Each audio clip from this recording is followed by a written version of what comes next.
السلام عليكم ورحمة الله. مرحبا بكم على قناة كوزين فاميلي. اليوم ان شاء الله غنشارك معكم الفطور ديال الصباح اللي غادي يكون ان شاء الله حسوة ديال ايلان، وغادي نشارك معكم بالنسبة لينا حنا غدا وعشاء. غنشارك معكم ان شاء الله واحد البيتزات اللي بدون دقيق، وكذلك واحد الطبق ديال الحوت اللي بسيط، داكشي بسيط وساهل ما كياخذش بزاف ديال الوقت. نتمنى ان شاء الله الفيديو ديال اليوم ينال الاعجاب ديالكم. بسم الله على بركه الله، تفضلوا معايا باش تشوفوا تفاصيل الفيديو. اول حاجه هنا كيف كتعرفوا الا راه كنرقدو وكنحمصو كنديرو هكذا في القرعه، وفيما كنحتاجو كنلقاه واجد. دابا غادا نطحنو وغادا نزول منه السميده ديال ايلان اللي كنوجد بها على حسوه، اللي حتى هي كتوجد بنكهات متعدده، يعني كل واحد يقدر يوجدها كيف ما بغى، يعني كل واحد كل مره وكيفاش كنتشهاها. يعني ملي كيكون واحد مريض يقدر يوجدها بالحبوب، هاد المره انايا بغيتها غير بمليحه والزعتر. غادا نشارك معكم الطريقه لان البنات في انستغرام بغاو الطريقه. صافي هنا كيف كتشوفوا صافي هاد التغربيله هذه هي السميده اللي غنوجد بها الحسوه، وداكشي اللي غربلت لتحت هو تندير به الحلويات، كنديرو في العجينه، في الخبز، يعني كندير به بزاف ديال الحاجات. صافي هنا كندير ليها واحد يعني تقريبا كندير فيها الضعف ديال الكميه ديال ايلان ماء، وكنديرها طيب دغيا كطيب، ما كتاخذش بزاف الوقت لان ايلان محمص في الفران. ضروري يكون محمص باش كتعطيكم واحد النكهه وواحد اللذه مميزه. من بعد ما طابت غادا نزيد ليها هنا حليب ديال اللوز. بالنسبه للوز هنا راه كاين غير شي 3 المعالق ولا دا ما كاينش بزاف. اللي كنرقدو انا وكنزول ليه القشره ديالو، كنجمدو وكنبقى فيما نبغيه كنلقاه واجد، لان دائما كنسى انني نرقدو، فهذه هي الحيله اللي لقيت باش كتسهل عليا. هنا زدت شويه الزعتر ومليحه، وما بغيتش ندير البزار. نتوما الا بغيتو ديروا البزار ممكن، لان هادشي اللي غادا ناخذ على المعده فارغه، فما كنبغيش نبدا بشي حاجه على الصباح. مهم كل نهار وشنو كيتشهى الانسان. صافي غير شويه ديال المليحه وشويه ديال الزعتر واللوز والحليب ديال اللوز، ممكن ديروا حتى حليب ديال الكاوكاو الا بغيتو. كتبقاو تزيدوا حتى كتحصلوا على، انا درتو بكل شيء ليه، يعني طحنته ما كنصفيش هنايا هاد المره، ما صفيتوش. يعني كي خديت هنايا درت ونكهته بواحد تقريبا معلقه كبيره ديال زيت ارغان، كيعطي واحد النكهه زوينه. وهنا اللي بغا تقدروا تزيدوا معاه حتى مكسرات، تقدروا تزيدوا معاها الزبيب، تقدروا كيجي زوين مع الصباح. صافي انا بغيتها هكا خفيفه.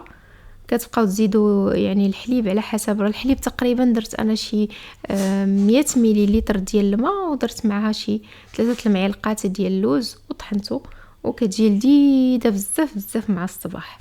يعني حتى هي راه كتجيب المالح بالحلو، يعني كل مره كيفاش كنوجدها.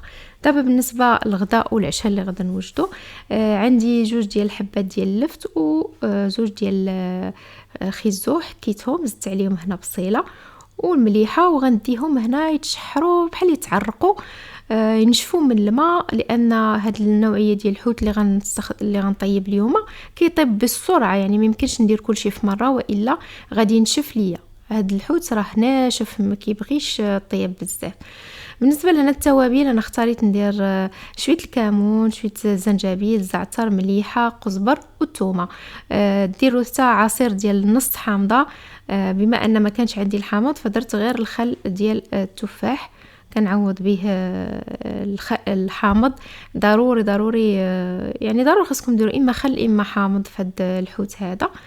هنا هذا الحوت يعني فاش شريته السيده اللي عطاتو ليا يعني نقاتو ليا قاداتو ليا عندها. صافي انا كنجي غير كنغسلو صافي وكيجيني ساهل. صافي كندير ليه هاد الثومه هادي، وهذا كيجي حتى مع بحال ملي كيطيب تقدروا توجدوا ليه ديك شويه ديال القزبر مع شويه الثومه، شويه العصير ديال الحامض، وكتسقيو به الحوت ملي كيطيب، كتجي زوينه حتى هادي. صافي هنا كيف كتشوفوا كننزل الخضر هادي، كتذوقوها غير هكذا راه كتجي بنينه. يعني كتجي لذيذه بزاف بزاف، بلا يعني كنديرها حتى حشوه انا، يعني كنعمر بها شي اي حاجه. صافي، وهنا راني سخنت الفران، غنزيد ليها غير الهريسه، غنزيد الحوت الهريسه ديالي وغادا ندخلها طيب. الفران يكون مشعل غير 180 درجه، الله يجعل البركه. غير شي شويه كنخليوها غير بان لينا الحوت صافي بدا كيبيض، صافي كنخرجوها. تقريبا ما تاخذش بزاف ديال الوقت، 10 دقائق صافي، يعني غير باش بما طاب لينا الحوت وصافي. لان الا ما شحرتش الخضره قبل، هاد الحوت راكم عارفين هاد النوعيه ديال الحوت كيكون ناشف، يعني السر ديالو في الطياب. صافي هنا زدت درت كترت شويه الهريسه، انا كيعجبنا شويه الحار، وهاد الهريسه مع محمضه كتجي زوينه، ومع الزنجلان كتجي واحد اللذه زوينه بزاف. صافي وكندخلوه يطيب في الفران. وندوز دابا باش نوجدو واحد بحال شكل بيتزا بجلبانه اليابسه. هنا راني رقدتها واحد الكميه، كتاخذوا الكميه اللي بغيتو على حسب الافراد ديال العائله. هاد البيتزات هادو راه كيصبروا وكيبقاو وكيجيو لذاذين بزاف بزاف وصحيين، وكتاكليهم مشبعين، يعني كيجيك شي جوع ما تقدريش تاكلي مره ثانيه. مهم فيهم القزبر، الكمون، قزبر يابس، زنجبيل. علاش كنديروا هاد التوابل؟ باش نغطيو على مذاق ديال الجلبانه. وغندير الفلفله حمراء والهريسه درتها شويه بالزايد والثومه، ممكن ديروا حتى عصيره ديال الحامض وزيت الزيتون. بالنسبه للملحه راه عاده كنديروا دابا، غير نسيتو انايا حتى ضفتو في الاخر، عاد تفكرت بانني ما درتش الملحه، فطحنت وعاد زدت الملح من بعد. صافي كنطحنو مزيان، كنحاولوا ما امكن نطحنوها. انا طحنتها غير بهذا بشويه بشويه حتى كنطحنوها كامله.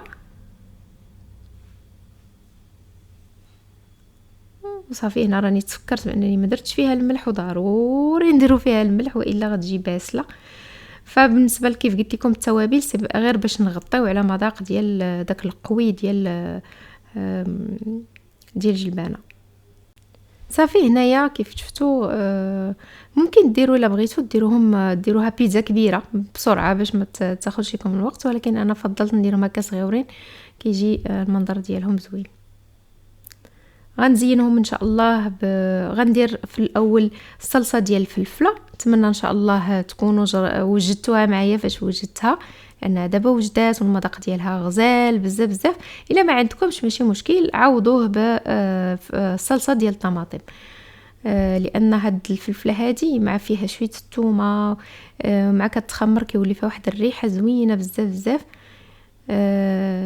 يعني فاش مزتوها كتبنن اي حاجه، الحشوات يعني كتنفع، خاصه ان شاء الله حتى فاش يجي رمضان وداكشي باذن الله غتنفع بزاف بزاف.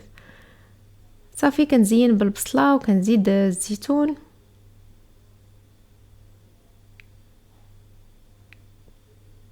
ممكن تزيدوا لها حتى الخضر الا بغيتوا، غير تحاولوا ما امكن انكم تضغطوا عليهم واحد شويه باش ديك العجينه ديال الجلبانات تقبطها.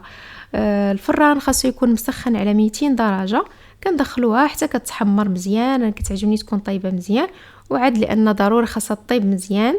الا كان الفران ديالكم مجهد نقصوا عليه شويه لان الجلبانه راه ما سلقناهاش، غير رطبناها.